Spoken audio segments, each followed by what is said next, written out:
درود به مردم شریف ایران. من شهیار افشار هستم، میزبان شما در Politics 365. امروز مجددا با پروفسور اریک لاب یه گفتگوی داریم. این بخش دوم گفتگوی ماست. بخش اول روی انتخابات ایران بود. این بخش دوم تمرکز میکنه روی انتخابات آمریکا و کدوم از این کاندیدات، ترامپ یا بایدن، اگه انتخاب بشن چه نوع پالیسی در مورد ایران خواهند داشت و چجوری با رئیس جمهور جدید ایران شاید کنار بیان یا نه.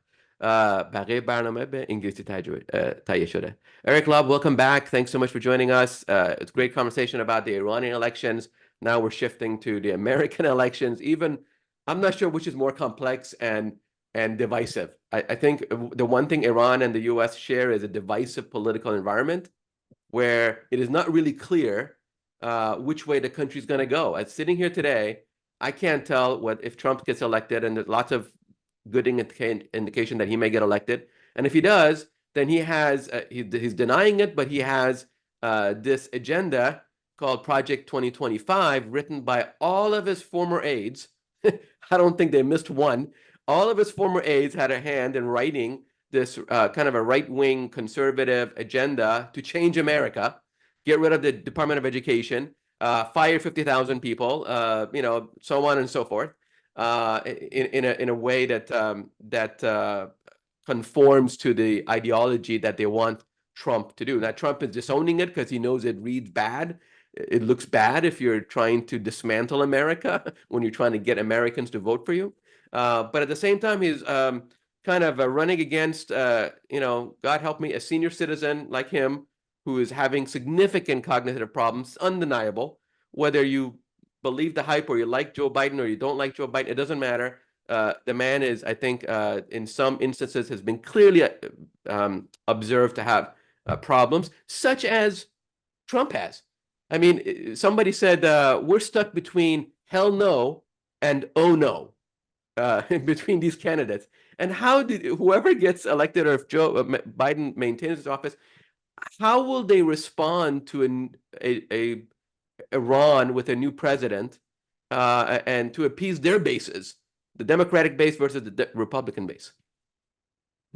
The thing is, when you look at the Iran and the United States, it's like this endless dance of rotating partners, and you seldom have an alignment of moderates, and when you do, it only lasts for a few years and then it gets derailed. The perfect example, again, you had just a few years with Rouhani and Obama.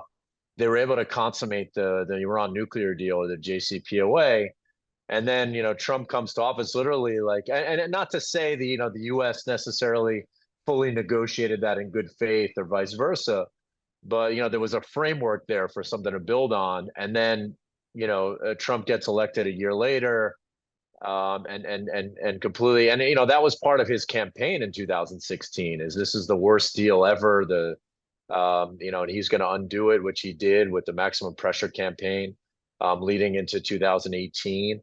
And so you could almost see it happening again, where now you have Pezeshkian, Dr. Masoud Pezeshkian, this moderate reformist president who talks about re-engaging the West, like Rouhani did, even Khatami, and trying to alleviate through sanctions relief Iran's economic malaise.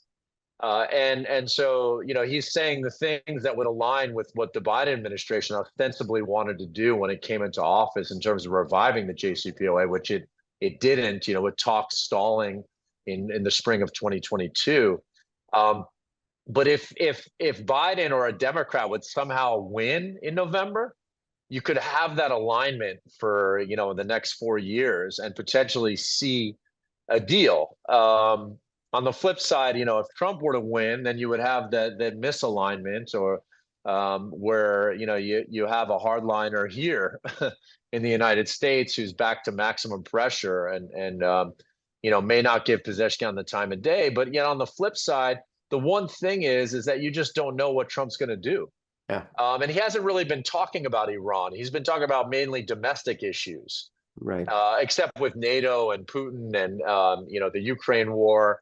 But he hasn't really been talking about Iran. So on the one hand, it could be back to business as usual, maximum pressure, regardless of this new reformist moderate in the Iranian presidency.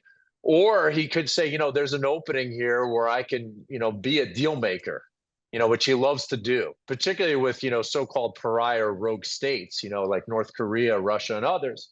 So he could see maybe an opening. So the thing is, it's intuitively you may say, well, Trump would not be good for U.S.-Iran relations if people agree with engagement. On the flip side, it could go the other way, where he finds a way to make a deal, Right. and crowns himself the king deal maker, which he loves to do. So Right. I can't fully read the tea leaves either on the American side. Right. It's frustrating because Iran is not necessarily, even with the exchange of missiles between Israel, it's not really a campaign issue.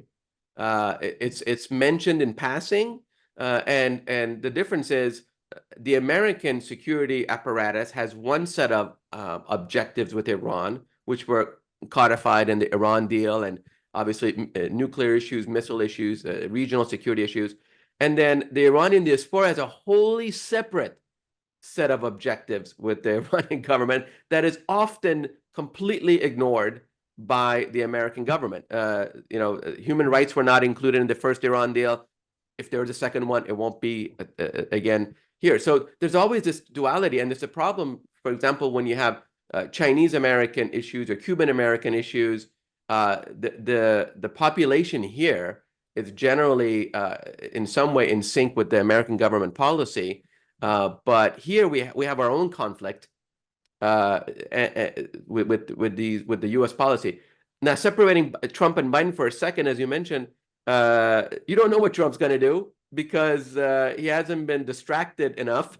So if he's distracted with Iran and suddenly wants to go be a deal maker and go get a really big letter from Ali Khamenei, like he did from North Korea, to show off in the Oval Office, look, Ali Khamenei wrote me a beautiful letter. Here it is. It's delivered to me, private letter. Or to have private one-on-one meetings, unheard of in diplomatic terms, with heads of state. I've never really heard of this thing. I mean, until I saw it, I would not have believed it. Not even with interpreters. That is shocking for what Trump did with Korea and Putin. But Biden, he has been criticized for being too close to Israel. The people that protest his speeches here in the U.S. are Palestinian or other activists that object to U.S. military support of Israel in the face of what's happening in Gaza, and obviously support of Israel in the UN and elsewhere. So Biden can continue on this path and if he gets reelected, not really change anything with Iran. It's not really a big issue, right?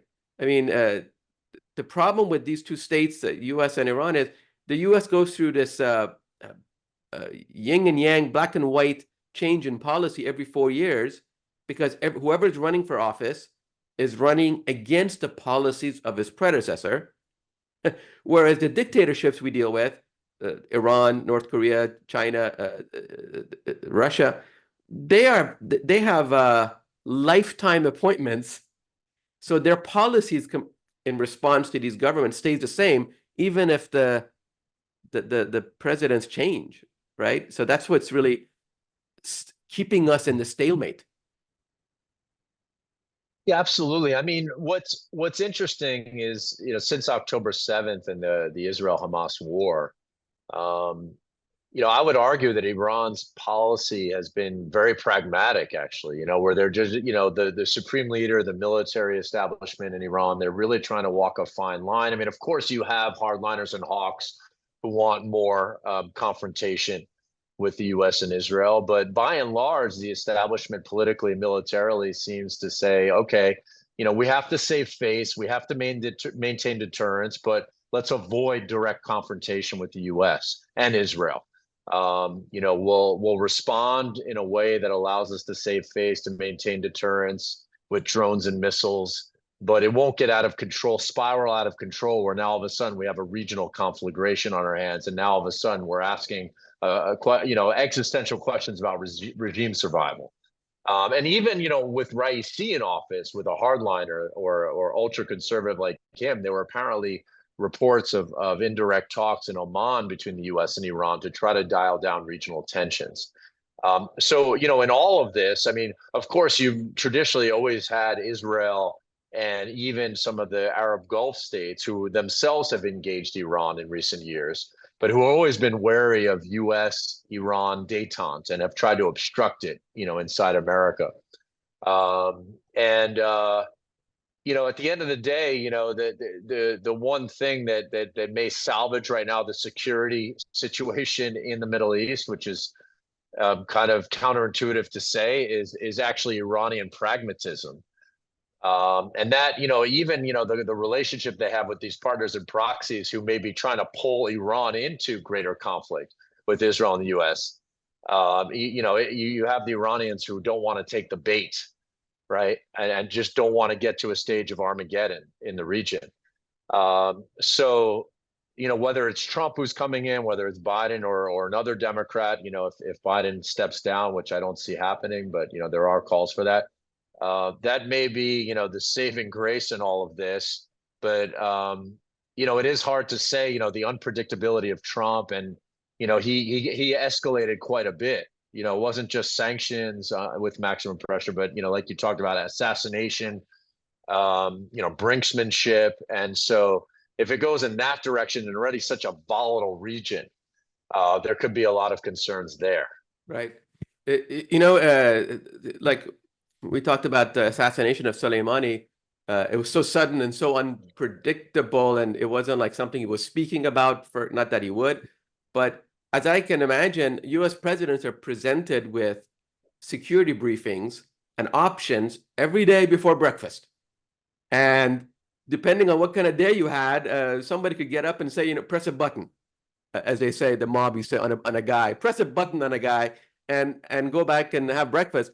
As we look at Washington and especially the Democrat, let's say whoever the heads of the Democratic Party, Republican Party, Trump or Biden, who are the major voices and stakeholders in the president's ear? And right now, President Biden, if Trump gets elected, who's going to be in Trump's ear that will guide Middle East to Iran policy?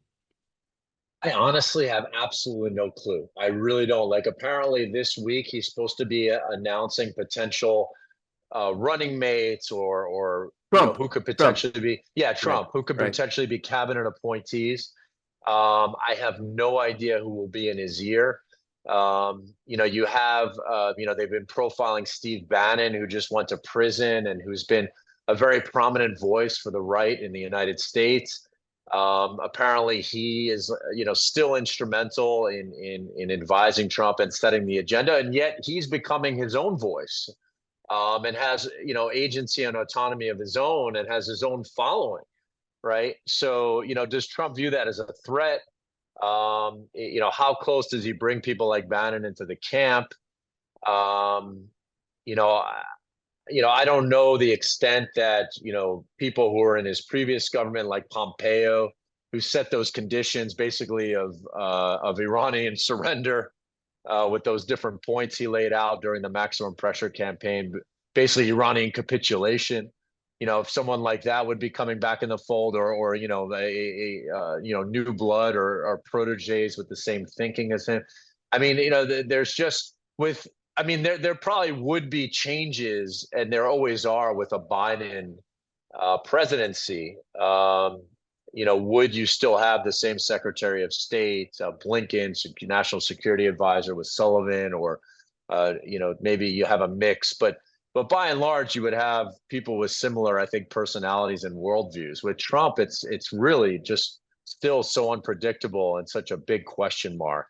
Right. Who would be in those positions? And back in the day, you had a mix of people who were close to him who were very ideological, and then you also had people, in the military and different institutions, which you're talking about them talking about gutting, right? But that they maintained some professionalism, some pragmatism, and that was really, even if they participated in assassinating someone like Soleimani and were on the brink of war there, but there were, there was that institutional, to some extent, voice of reason and institutional pushback to some extent to try to avoid, again, an Armageddon situation.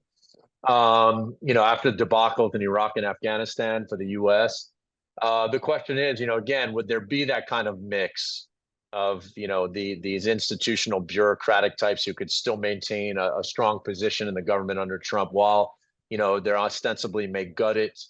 And then it increasingly becomes this circle of, really ideological types. And can that balance be preserved is going to be a really open-ended question if he wins in November.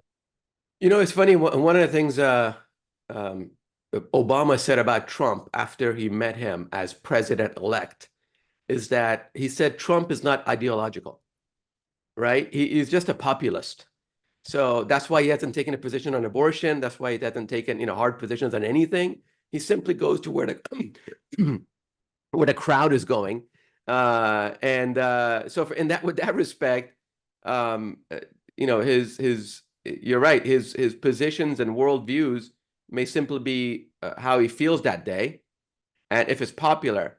I don't know if making peace with Iran or starting a war with Iran is of polling interest to him.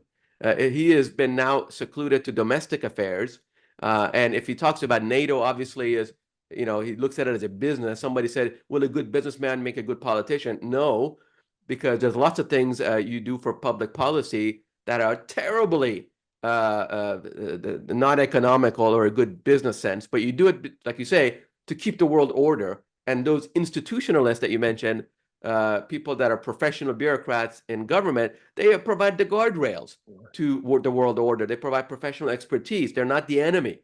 They may not believe in you as someone to worship as a president, but they are someone that does the job. It's not sexy, it's not pretty, but they keep the government running, subject to your policy direction. So that's, but like you say, you could go into, as what people are fearing, a second Trump term. He will not get rid of all the guardrails, have even he's not ideological, have ideologues around him, and then continue to make reactionary decisions that maybe, let's say, I'm going to not fund NATO anymore. Okay, you just ceded Ukraine to the Russians. Now that Russia has a closer border to NATO countries than it did before. I mean, what other countries will Russia absorb in the face of inaction, right? So, but Trump, in so many ways, Biden is going into a second term. Of course, is more he believes in the administrative state more than Steve Bannon and Trump do. But he's also in a second term. He also has nothing else to lose. Right? You have two presidents that potentially have nothing to lose in their second term. So I just wonder what, like you say, we don't know what's going to come. It's a crapshoot. What's going to be in Trump's head? Biden.